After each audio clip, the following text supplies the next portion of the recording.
Hey guys, so today we're going to be finishing up chapter 4 and we're going to be going over how to determine the surface area of a composite shape. So this will include breaking the composite shape down into its simple shaped faces, finding the areas of overlap and calculating those, and then also calculating the area of each face and kind of applying that. So we're just going to go over 2 examples, but they do have a lot of simple, but a lot of steps. So the way that I'm labeling my shapes, the way that I'm labeling which face I'm finding the area of is the same way that you should be labeling it. The way I have it organized should be similar to the way you're organizing it. So certainly you could find the face areas in a different order than me. But yeah, make sure that you have it nicely organized and easy to read so that if you do make a mistake or miss a face or something like that, you can still get lots of part marks. So these are the steps to finding the surface area of a composite object. First, break the faces of the object into simple shapes, circles, squares, rectangles, triangles. Then calculate the area of each of the exposed simple shapes. Then calculate the area of any areas of overlap.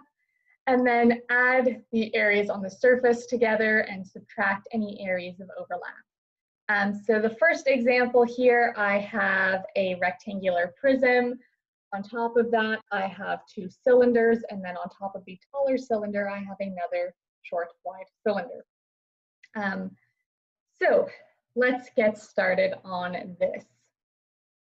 Again, it doesn't matter what order I'm doing the faces in, as long as you get all of them.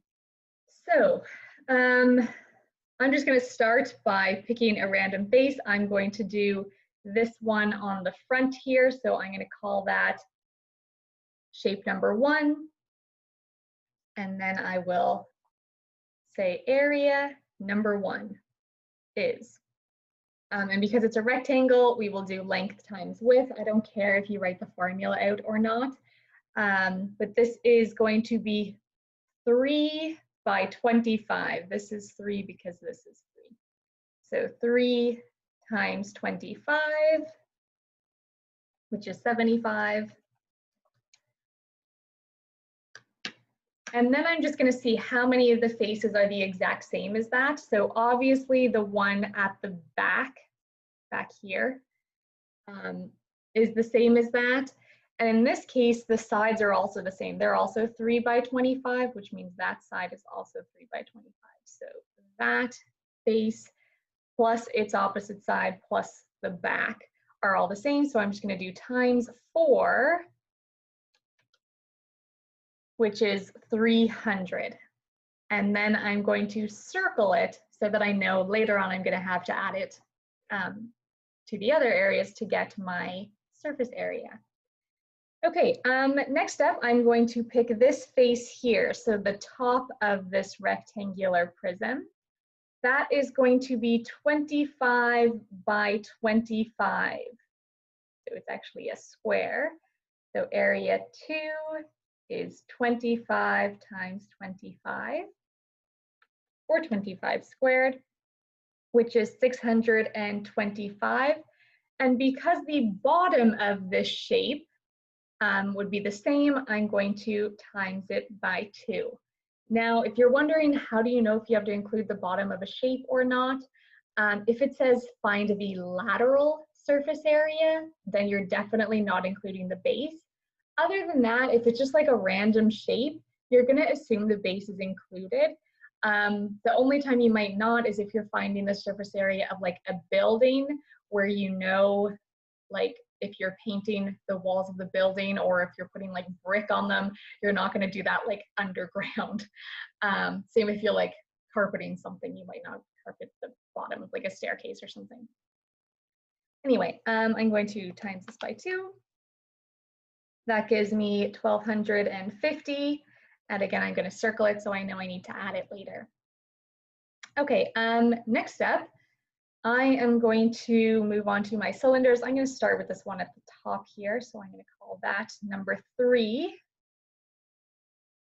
And this time, because it's a circle, we have to use pi r squared. So pi, and then the radius, because the diameter is given here as 8, the radius is going to be 4. So it will be pi times 4 squared.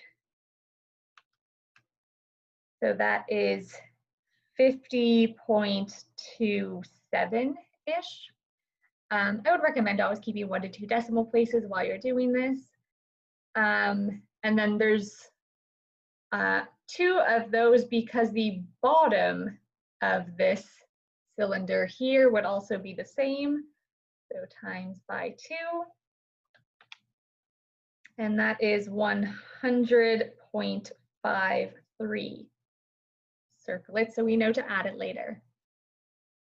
Then I'm going to go to this, which is the side of the cylinder. So that is area number 4. Now, this one's a little tricky because as we talked about before, the side of the cylinder is really just a rectangle. So it's like length times width, only in this case, the width of the rectangle is the height of the cylinder, and the length of the rectangle is the circumference of the cylinder. So really, it's circumference times height when we're dealing with that curved surface of a cylinder. So it is length times width of the rectangle if you uncurled that surface. So circumference is pi times diameter, and the diameter is 8, and then the height is 3. So pi times 8 times 3 is 75.4. And there's only one of those. There is no other side of a cylinder that's the same size as that, so we don't multiply it by anything, we just circle it. Okay, then I'm going to go down to this one, the side of that tall, skinny cylinder. So that's going to be my area number 5. Again, because it's a cylinder, it is once again circumference times height, which is the same as saying pi times the diameter times the height. So the diameter of this one is 2. And the height I am actually not directly given. I'm going to have to figure out what it is. But I know this entire shape has a height of 20. This top part is 3 and the bottom part is 3. So this middle part must just be 20 minus 3 minus 3. So 14. So 14 times 2 times pi is 87.96.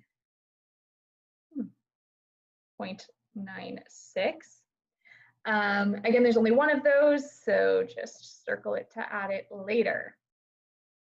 Then I'm going to move over to the side of my short, skinny cylinder. So I'll do that as area 6. Again, pi times the diameter times the height. So we're just dealing with a different height this time. That is 37.7. Only one of those, so we circle it.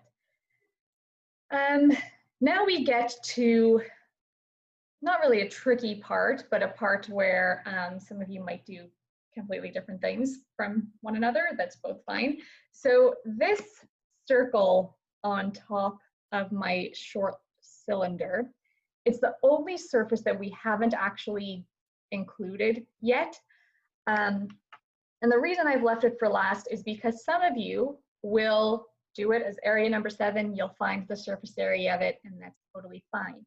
But what you might notice is that there's an area of overlap right here.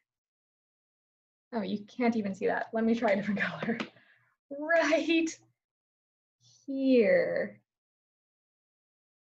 You can kind of see that. So essentially, the base of that small cylinder where it's touching the rectangular prism underneath, that's an area of overlap.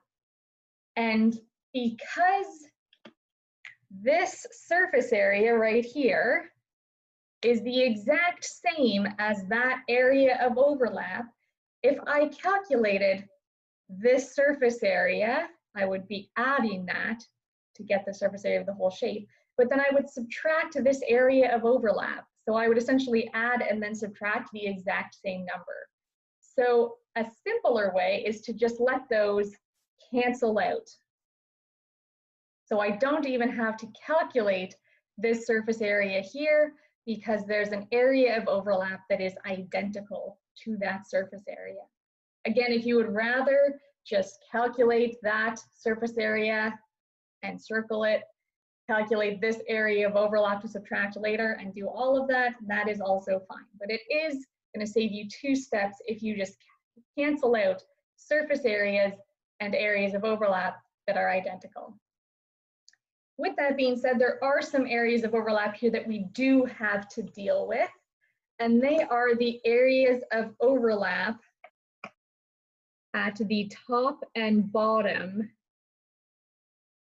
of this cylinder right here, where this cylinder attaches to the rectangular prism underneath it and where it attaches to the larger cylinder above it. Both of those are areas of overlap. There are no exposed surface areas to cancel them out, so we do have to actually find those areas of overlap and subtract them. So that's what we're going to do next. I am going to label this as our area of overlap.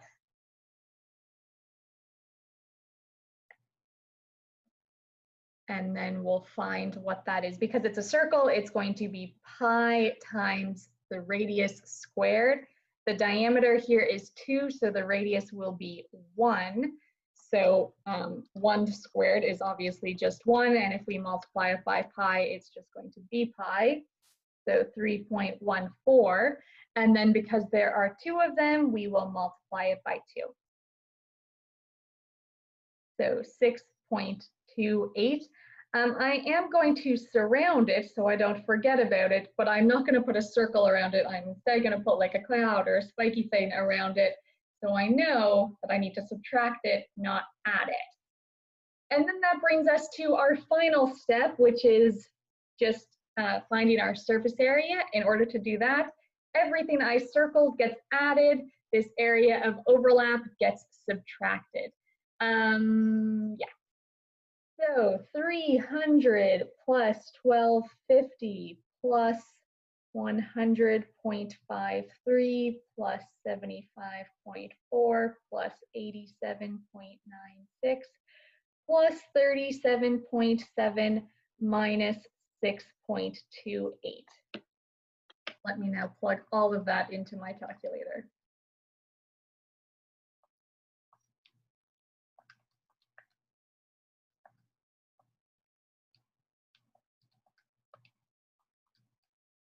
And I am getting 1845.31, whatever the units are here. So that would be your final answer. Hopefully I didn't miss a side, and that's actually right. But again, as long as you have everything nicely labeled, both on the diagram and on all the different areas that you're calculating, even if you do miss a side or something, you're still going to get a decent mark on this type of question. Okay, I have one more example to go through, and then that'll be it for today. Okay, so next up we have a shape that is going to involve some triangles, which we haven't dealt with yet. This shape is also, unlike the one we just did, a shape that involves faces that aren't simple shapes.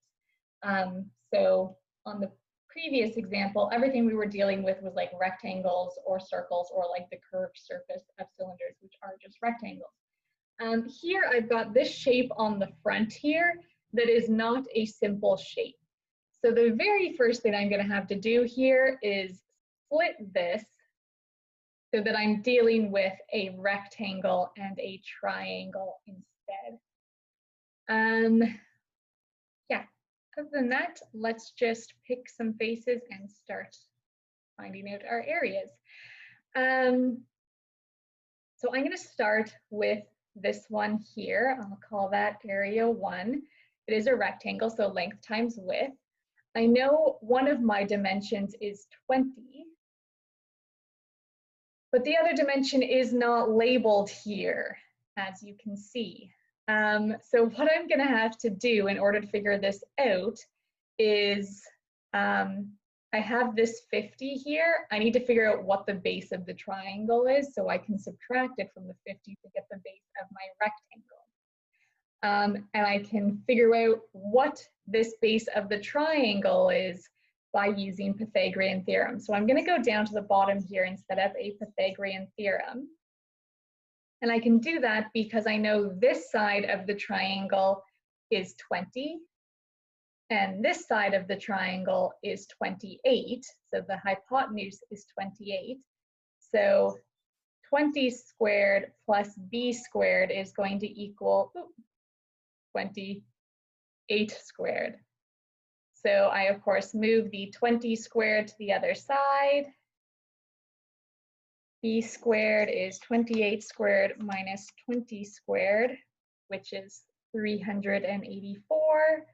And then I square root it to get just my b value, which is 19.6. So that tells me that this portion right here is 19.6. If I subtract that from 50, 50 minus 19.6 gets me 30.4. So I now know that the bottom of my rectangle is 30.4. So I multiply that by the 20 and get 60.8. And then, of course, the back of that rectangle back there is the same. So I'm going to multiply that by 2 and get 1,216. And I will circle that to be added later. Next, I'm going to go to this triangle here since I have all the dimensions now. So for a triangle, the formula is half base times height. So the base in this case is the 19.6. So half of 19.6 times the height, which is 20. So I'll just plug that into my calculator all at once. So 0.5 times 19.6 times 20. And I get 196. And then, of course, the triangle that makes up the back of this little ramp portion is the same. So I will multiply by 2 and get 392. Circle it to be added later. Then before I forget about it, I am going to do the bottom of this whole shape here. Little arrow just pointing to the bottom. That is just length times width, so that whole 50 times 23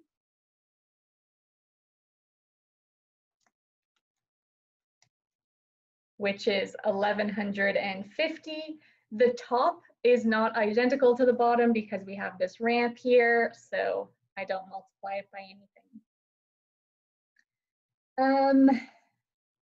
Then I'm going to do this ramp portion. We'll call that area 4. That's also a rectangle, so length times width, so that's 28 by 23.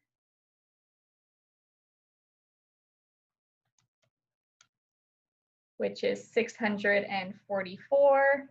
Again, there's no other ramp section, so we're going to circle that. Then I am going to come up and do this little rectangle right here. So that's also length times width, so 15 times 23. So area 5 is 15 times 23. Which is 345. Circle it because there's nothing else like that. Then I'm going to do the side of my triangular prism, which is just a rectangle. So this is 9. By the way, these little lines, these little like ticks right here tell me that all of those are the same. as each other. So I know this is 9, and this is, of course, still 23. So 9 times 23, which is 207. And because the other side of the triangle that's over there is the same, I'm going to multiply this one by 2 to get 414. And then I have the front of my triangle right there. In order to do that, I'm going to have to do half base times height. So the area of number 7 is half base times height. In this case, the base I can figure out because I know that this entire length is 30.4. So from here to here is 30.4, and this part is 15. So if this whole thing is 30.4 and this part is 15, if I just subtract 30.4 minus 15, I will get the base that's left over. So 30.4 minus 15 is, oh, sorry, still need to do a half. Half times 15.4 is the base, but I still don't know what the height is. The height of this triangle always goes like from the center to the bottom. It's always like makes a right triangle when you're finding the height, and that's not labeled here. So in order to figure out what that height is, I need to do Pythagorean theorem again. So I'm just going to go off to the side here. This is to find my height. A squared plus b squared equals c squared. So when we do this, because I am finding this height here, and in order to use Pythagorean theorem, we need a right triangle. So I'm not using this entire triangle when I'm doing Pythagorean theorem. I'm just using this right triangle right here. So my a squared, we don't know, that's what we're looking for, that'll be our height. My b squared is actually half of the base of this entire triangle, again, because I'm just using the little right one. So it's half of that 15.4. So 7.7. And then my c squared is, of course, my hypotenuse, so that is the 9. So I'll subtract my 7.7 squared to move it to the other side. Looks like a 2. So my a squared is equal to 9 squared minus 7.7 squared, which is 21.71. And then I will square root that. And we get 4.66. So that is my height. I have labeled that it's the height that I was finding. So 4.66 gets plugged into my formula. And then I just do 0.5 times 15.4 times 4.66 is 35.9. The back would be the same, so I multiply by 2 and get 71.8-ish. Okay, so all I have left to do is add those together. Now, some of you might be wondering, what about our areas of overlap? Because there is an area, say right here, where this triangular prism overlaps with the rectangular prism underneath it. However, I did not calculate the entire top of that rectangular prism. If I had calculated the entire top of that rectangular prism,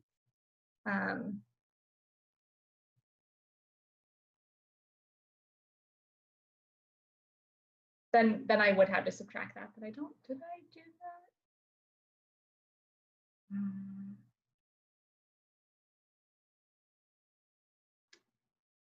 30.4 times 20. No, I did not. Sorry, I just wanted to double check. So I did not calculate the top of this rectangular prism. If I did, I would have to subtract that area of overlap. But instead, I only calculated the top of this rectangular prism that was showing. So when I did number 5 here, I just did the exposed part, not the entire top of this rectangular prism. So because of that, I did not include that area of overlap anywhere, so I don't have to subtract. So because of that, I don't actually have any areas of overlap. Again, if instead of just calculating this exposed part of the top of my rectangular prism, if I had calculated the entire top, I would have to subtract the part that was covered. But I did not do the entire top. I only did the exposed part.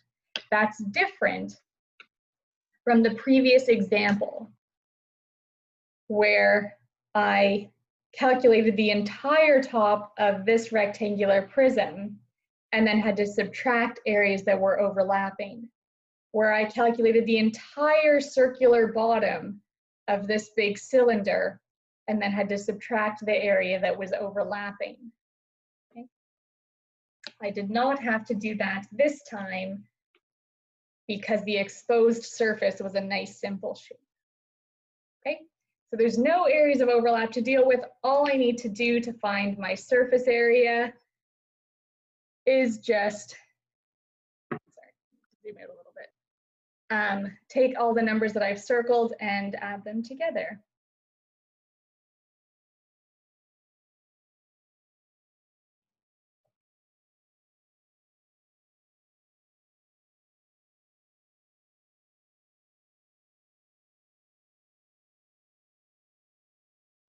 So let me just plug those into my calculator. So 216 plus 392 plus 1150 plus 644 plus 345 plus 414 plus 71.8, and we get 4,232.8. Put a box around your final answer so I can quickly identify it. And that is it for today's lesson.